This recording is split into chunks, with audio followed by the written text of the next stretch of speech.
Hello, this is Luke Flywalker, and I'm here with another exciting VFR flight. Today we're taking off from Unity Sansara Adventure Airport, flying to Bay City, and then back again. It was a pretty good flight, really uneventful. Good takeoff there from Adventure. I'm flying the Twin Otter again. Going to give you a couple hints and tips as I fly here today. If you want to try this yourself, it really is a lot of fun. You do have to lay out your course ahead of time, especially if you're flying in some areas that you're not familiar with. And Sansara can be a little more tricky to fly than around the Nautilus Blake Sea area. So you do have to do some pre-planning for these flights. And I actually printed out a map before. And there it is. You can see there. Pretty good map, and I laid out the route, and I did basically the same route out and back, but I did take a different track at SLGA GOA Aerodrome on the Immaculate Sim, and that gave me a little more time to line up for the runway at the landing at Adventure.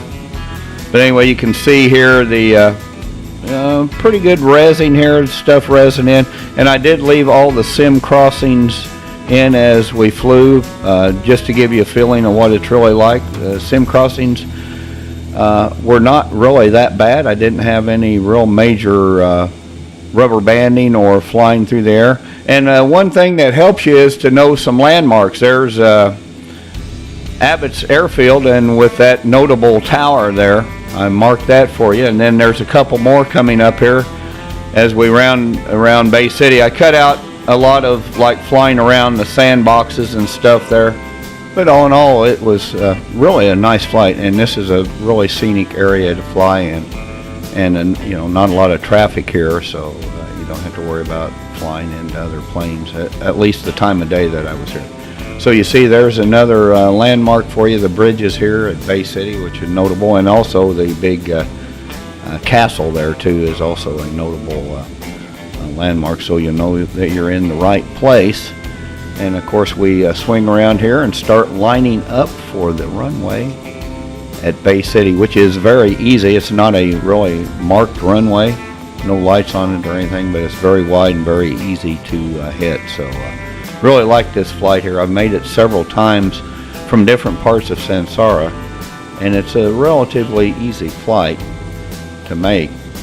But anyway, the landing here, I was pretty much pleased with it, and pretty smooth. And like I said, their runway's easy to hit.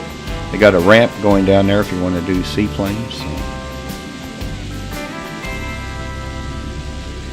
I have my draw distance set to 512 meters, and I do have my graphics turned up a little bit on this, not to the maximum, but I have it set above high, just so the video looks better. You could set your graphic down, but I do recommend at least a 512 draw distance if your computer can handle it, because that gives you a look across. It lets the next sim res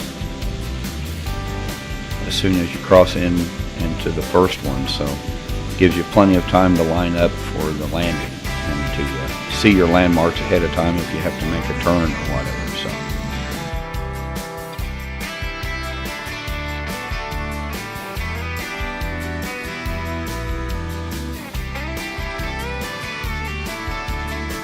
So once on the ground, I took a little break and got me a drink and got back in the cockpit here and fired up the engines, and we took off here from Bay City. And again, pretty uneventful takeoff here, but I did set up some gestures here to help control the plane, so I could have flaps and where I could start and stop the engine without going out of mouse. And so that really makes it easy here. And I'll give you some examples. I already had some things set up in gestures, so that's the reason I used the keys that I did. But used F5 to start engine 1, F6 to start engine 2. Flaps down was F7, flaps up was F8, and again, you know, that's just what I had to set up on my system. You can set it up however you like, but it really does help. And again, printing out the map really helps. If you want to have a printed copy of a map here laying on your desk, where you can take a look at it and make sure you got your landmarks right. And also the instrument, you know, I use the compass here on the plane to make sure I'm going the right direction, because you can get turned around, you can get mixed up here, especially if you have a really bad sim crossing. But as you can see, the return flight pretty much the same, pretty uneventful. Sim crossing's good, and so just sit back and enjoy the scenery.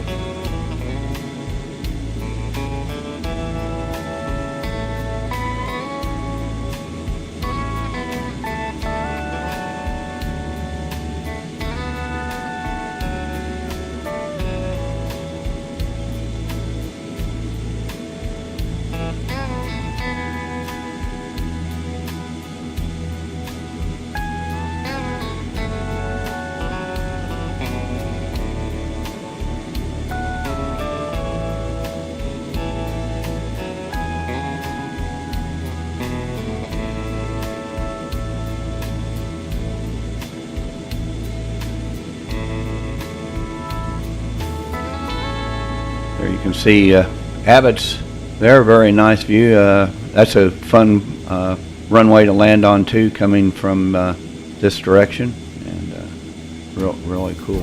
It's a historic Second Life's second oldest airport, originally started by Kubitera, and who's still around. I think he still I don't know if he still has a parcel right there or not, but still see him in Second Life some. One of the pioneers of Second Life aviation. And now, Debbie, our friend Debbie Dasterly, is running that airport now, and I do thank her very much for keeping that open for us.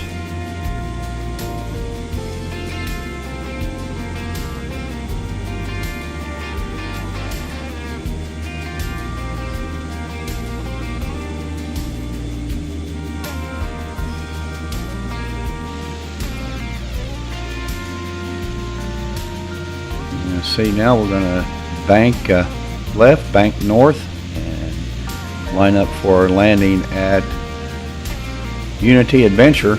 And I was a little not pleased quite with this landing. It was a little short here. I dropped a little too fast, but you know, it's hard to know what my throttle setting is here without seeing the text chat, but I'm just going by the sound of the engine, basically. I could look down at the airspeed indicator, but that's a little difficult to do when you're trying to land up for a landing. But like we said in the last one, any landing you can walk away from is a good one. A little bit of turbulence there as I cross the sim, but not bad. You can see it's a little short landing, but not bad.